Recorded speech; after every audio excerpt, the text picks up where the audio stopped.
अब इस वीडियो में मैं उन सबकरों के बारे में बात करूंगा जो ऑपरेशन सिंदूर से भारत और पाकिस्तान के बीच अगली मुठभेड़ के लिए सीखे जाने चाहिए, जो कि निश्चित रूप से होगी। अब एक बात जो ध्यान देने वाली है वह यह है कि मोदी सरकार के तहत भारत और पाकिस्तान के बीच जितनी भी सैन्य मुठभेड़ें हुई हैं, वे हर बार पहले से बड़ी रही हैं। हाँ जी। 2019, 2016 से बड़ा था, 2020, 25, 2019 से भी बड़ा था। तो ये निश्चित है कि अगली मुठभेड़ होगी। जब वह होगी, चलिए उसे सिंदूर 2 कहते हैं, वह ऑपरेशन सिंदूर से कहीं ज्यादा बड़ी और कहीं ज्यादा घातक होगी। और इसलिए ऑपरेशन सिंदूर के सबकों को समझना बहुत जरूरी है। और मुख्य दलील यह थी कि भारतीय सेना ने युद्ध के रणनीतिक और संचालन स्तर की जगह प्रधानमंत्री को सौंप दी है। और आज प्रधानमंत्री मोदी भारत के सर्वोच्च संचालन कमांडर के रूप में उभरे हैं। इसका असर पड़ता है। हाँ जी, हाँ जी। जब हम रणनीतिक स्तर की बात करते हैं तो हम राजनीतिक नेतृत्व की बात कर रहे होते हैं, जो सैन्य नेतृत्व को बताता है कि क्या करना है। और जब हम संचालन स्तर की बात करते हैं तो यह वह क्षेत्र है जो भारतीय सेना के लिए पवित्र माना जाता है, जिसमें यह तय किया जाता है कि कार्य कैसे किया जाएगा। इसी कारण सभी तीनों सेनाओं के प्रमुख वे अपनी अपनी सेवा के सर्वोच्च संचालन कमांडर होते हैं।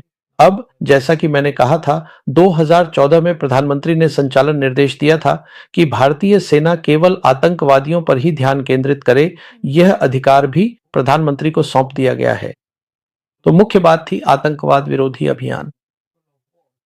और अगर भारतीय सेना को आतंकवाद विरोधी अभियान करना है तो एक स्पष्ट जी। लेकिन अनकहा प्रतिबंध है।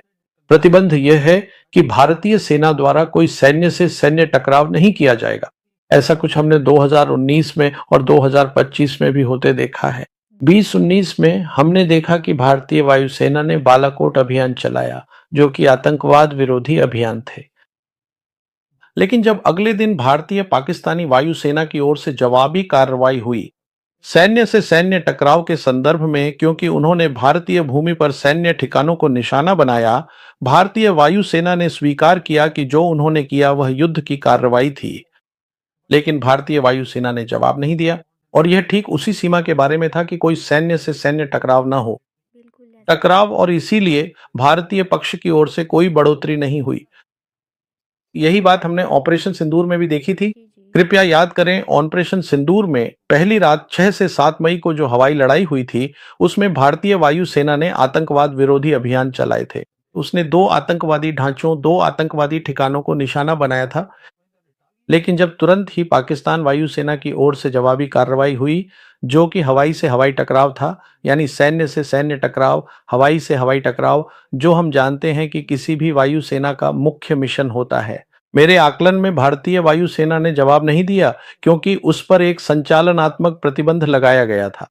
और इसके समर्थन में कुछ सबूत भी हैं। हाँ जी, हाँ जी। हालांकि 9 से 10 मई की रात को हमें बताया गया था कि त्रिसेवा संचालन योजना के तहत भारतीय वायुसेना ने भाग लिया और इसने सफलतापूर्वक काउंटर एयर ऑन ऑपरेशन किए, जो रक्षात्मक भी थे और आक्रामक भी। लेकिन जैसा कि मैंने कहा, इसने कोई हवाई से हवाई ऑन ऑपरेशन नहीं हाँ किया। जी, हाँ जी। बिल्कुल, इसके भी कुछ प्रभाव थे जिन्हें मैंने अपने पिछले वीडियो में समझाया है।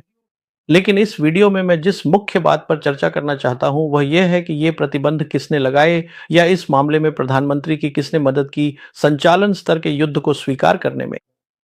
यह भी मैंने अपने पिछले वीडियो में समझाने की कोशिश की थी। हाँ जी। ये भारतीय सेना थी जिसने ऐसा किया, जिसने संचालनात्मक क्षेत्र प्रधानमंत्री को सौंप दिया। और भारतीय सेना भारतीय सैन्य बलों में तीनों सेवाओं में सबसे बड़ी है।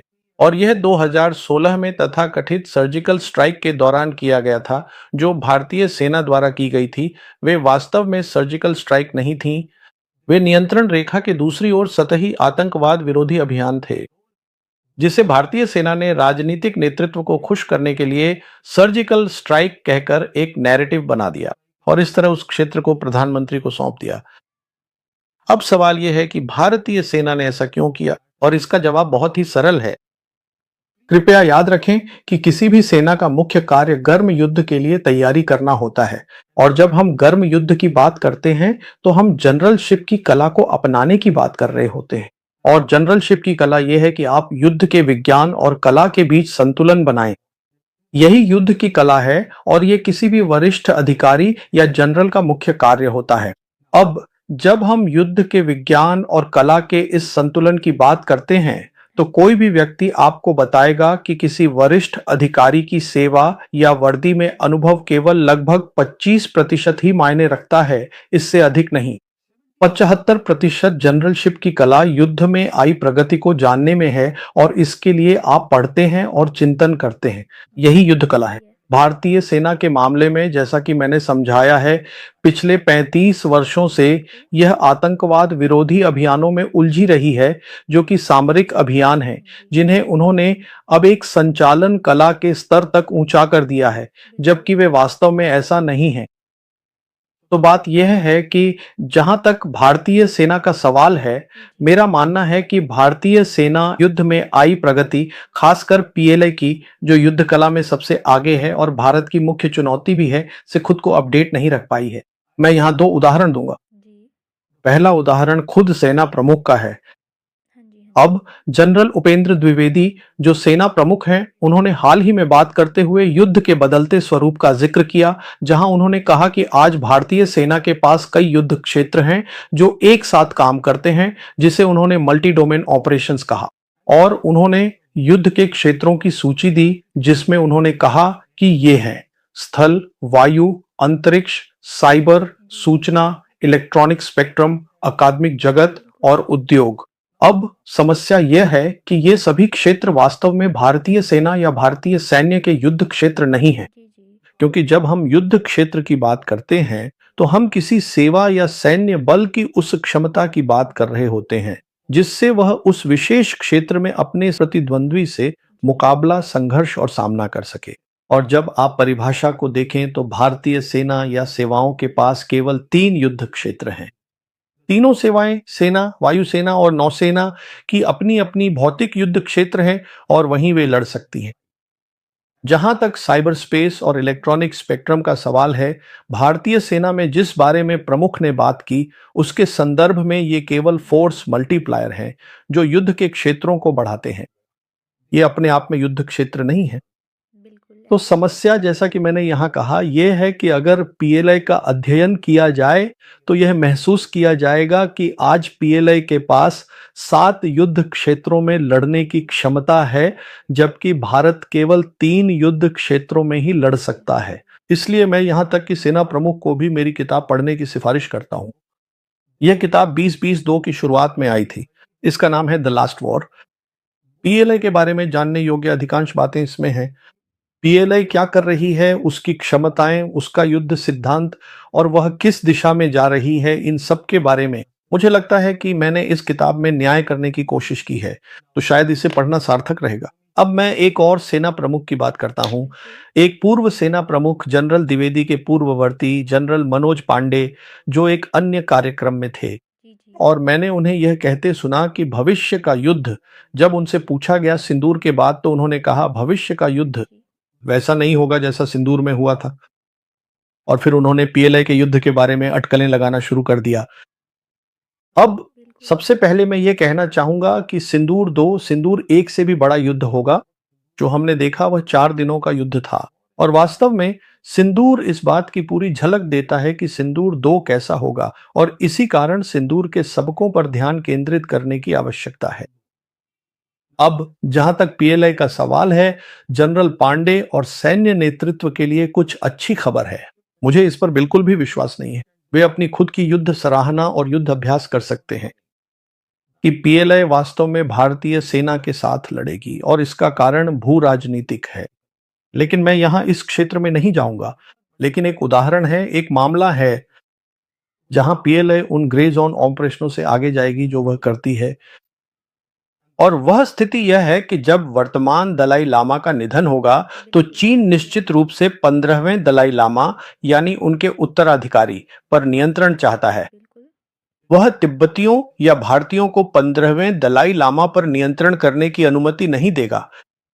तो आज जो सबसे खराब स्थिति मैं देख सकता हूं, वह यह है कि पीएलए पीएलए सीधे युद्ध में नहीं कूदेगा, बल्कि अपने विशाल गैर घातक नॉन किनेटिक क्षमताओं का उपयोग करेगा, जो युद्ध क्षेत्र में बहुत बड़ी हैं। इसे ही पूरे राष्ट्र का युद्ध, होल ऑफ नेशन वॉर, कहा जाता है। आज उसके पास यह क्षमता है कि वह भारत में नागरिक जीवन को पूरी तरह ठप कर सकता है। मैं यहां विस्तार में नहीं जाऊंगा क्योंकि फोकस सिंदूर पर है। अब जहां तक सिंदूर 2 और युद्ध क्षेत्र की बात है, तो युद्ध क्षेत्र निश्चित रूप से भारत और पाकिस्तान के बीच होगा, जिसमें पीएलए पाकिस्तान की पूरी तरह से मदद करेगा।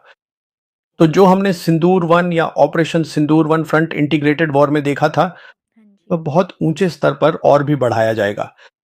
क्योंकि जहां तक चीन का सवाल है, चीन जब कहता है कि वह पाकिस्तान की क्षेत्रीय अखंडता और संप्रभुता का समर्थन करेगा, तो वह सच में ऐसा ही मानता है और वे ऐसा करेंगे भी। तो ऑपरेशन सिंदूर 2 के संदर्भ में हमें जिस चीज के लिए तैयार रहना चाहिए या जिसकी ओर देखना चाहिए, वह पाकिस्तान की ओर से है। जहां तक रणनीतिक स्तर का सवाल है, उसे फील्ड मार्शल आसिफ मुनीर नियंत्रित करेंगे। और जहां तक संचालन स्तर का सवाल है, जो कि मुख्य स्तर है, जैसा कि मैंने कहा, किसी भी अभियान में जीत या हार के लिए पाकिस्तान के तीनों सेवा प्रमुख ही युद्ध योजना बनाएंगे। हाँ लेकिन जी। संचालनात्मक भूमिका में अग्रणी रहेंगे पाकिस्तान एयरफोर्स और हाल ही में गठित Pakistan army rocket force command, Bharat के खिलाफ श्रेष्ठता प्राप्त करने के लिए। क्योंकि केवल तभी जब किसी स्तर पर यह हासिल हो जाएगा, तब रणनीति शुरू होगी और पाकिस्तान आर्मी की भूमिका आएगी। तब वे जमीनी युद्ध में मौजूद कमियों का फायदा उठाने की कोशिश करेंगे। हालांकि भारतीय पक्ष में मुझे सिंदूर में जो कुछ हमने देखा है, उससे अधिक कुछ होने की संभावना नहीं दिखती। हाँ जी। एक, हाँ जी। इसका अर्थ यह है कि युद्ध के रणनीतिक और परिचालन दोनों स्तरों पर प्रधानमंत्री स्वयं नियंत्रण रखेंगे। सेना प्रमुख को रणनीति और कथानक निर्माण का काम सौंपा जाएगा। जी, जी। और मैं यह स्पष्ट रूप से कहना चाहता हूं कि रणनीति चाहे कितनी भी अच्छी क्यों ना हो, युद्ध के संचालन स्तर की ठोस जानकारी के बिना यह बहुत तेजी से विफल हो जाएगी। दुर्भाग्यवश अब जहां तक संचालन संबंधी खामियों का सवाल है, स्पष्ट है कि दोनों पक्षों ने ऑपरेशन सिंदूर के दौरान इन खामियों को देखा और समझा है। और जहां तक पाकिस्तान की बात है, पाकिस्तान इन खामियों को भारतीय पक्ष की तुलना में कहीं अधिक तेजी से भर देगा, क्योंकि उसे पीएलए, चीन की सेना और तुर्की दोनों का पूरा समर्थन मिलेगा। अब भारतीय पक्ष की बात करें तो जी। स्पष्ट कारणों से मैं संचालन संबंधी खामियों के बारे में बात नहीं करना चाहता, लेकिन मैं यह कहना चाहता हूं कि पाकिस्तान की ओर से पाकिस्तान सेना के तहत रॉकेट फोर्स कमांड की संरचनात्मक स्थापना या बदलाव एक बहुत बड़ी उपलब्धि रही है। और यही वह जगह है जहां वे अपने हाइपरसोनिक मिसाइल लाएंगे, जो संभवतः पीएलए और तुर्की दोनों से आ सकते हैं। हाँ जी। और हर तरह के ड्रोन यहां लाए जाएंगे। और चलते चलते मैं यह भी कह दूं कि जहां तक भारत के पास S-400 की बात है, तो वे आज अपनी श्रेणी में दुनिया की सबसे बेहतरीन प्रणाली हैं, हाँ जी। लेकिन इनके पास हाइपरसोनिक मिसाइलों को रोकने की क्षमता नहीं है। अब दूसरी बात, जाहिर है कि वे भारत से आने वाले ड्रोन पर नजर रखेंगे, इसलिए ड्रोन स्वर्म के लिए माइक्रोवेव हथियार मौजूद होंगे। विशिष्ट ड्रोन पर लक्षित हमलों के लिए लेजर हथियार भी होंगे। ये भारत की ओर से आ रहा है। हाँ जी। हाँ जी। फिर जाहिर है कि पाकिस्तान की ओर से वे चीन से लेने की कोशिश करेंगे और उन्हें यह और बेहतर मिलेगा। एयर डिफेंस सिस्टम, क्षेत्रीय सुरक्षा के लिए भी और बिंदु सुरक्षा के लिए भी। और जहां वे निश्चित रूप से भारत से आगे होंगे, वह है उनकी सर्ज क्षमता। ये बहुत महत्वपूर्ण है। हाँ जी। हाँ जी। हम जानते हैं कि जैसा कि हमने कारगिल में देखा था, उसके विपरीत जब जनरल मुशर्रफ वहां थे, चीन में बैठकर संसाधनों की मांग कर रहे थे, 2022 से चयनित पाकिस्तानी अधिकारियों को चीन में दूतावास में तैनात किया गया है और उनका एकमात्र काम है सर्च के दौरान गोला बारूद और स्पेयर पार्ट्स की असीमित आपूर्ति सुनिश्चित करना। भारत के खिलाफ सिंधु में अभियानों के दौरान यह सुविधा या यह अवसर भारतीय पक्ष के लिए उपलब्ध नहीं हो सकता है। तो कुल मिलाकर जैसा कि चीजें दिखती हैं, हमें यह देखने का मौका मिला कि चीजें कैसी होंगी, क्योंकि सिंधुर में रिपोर्टें आई थी कि जम्मू और कश्मीर में उनके कंप्यूटर साइबर हमलों के कारण डाउन हो गए थे, जो पाकिस्तान से आ रहे थे। और हम जानते हैं कि साइबर हमले गैर निरूपणीय होते हैं और चीन के पास भारत के खिलाफ साइबर हथियारों के मामले में विशाल क्षमताएं हैं। मैं विस्तार में नहीं जाऊंगा, सिवाय इसके कि क्योंकि ये गैर निरूपणीय हैं, इसलिए इन्हें पाकिस्तान की धरती से आते हुए देखा जा सकता है। लेकिन मैंने पहले ही कहा है कि चीनियों के पास जो क्षमताएं हैं, वे पूरे भारत राष्ट्र में भारी तबाही मचा सकते हैं। ये एक हिस्सा है। दूसरा हिस्सा है कि युद्ध क्षेत्र या रणभूमि में क्या होता है। जी। अब यहाँ कुछ निश्चित चीजें होंगी। पहली बात जो हमने मिसाइलों के इस्तेमाल से देखी है, और जब ये होगा तो सिंधु में भी इससे कहीं अधिक होगा। ये लंबी दूरी की मिसाइलें जो करती हैं वो यह है कि वे संचालनात्मक और रणनीतिक गहराई पर वार करती हैं और पूरी रक्षा व्यवस्था को खोलकर रख देती हैं। इसके परिणाम स्वरूप भारतीय सेना द्वारा बनाए गए कोर और कमांड मुख्यालय जैसी सभी संरचनाएं वे सब बिखर जाएंगी। यही होने वाला है। बिल्कुल। फिर पूरी रणभूमि का युद्ध क्षेत्र, जहां तक पाकिस्तान की बात है,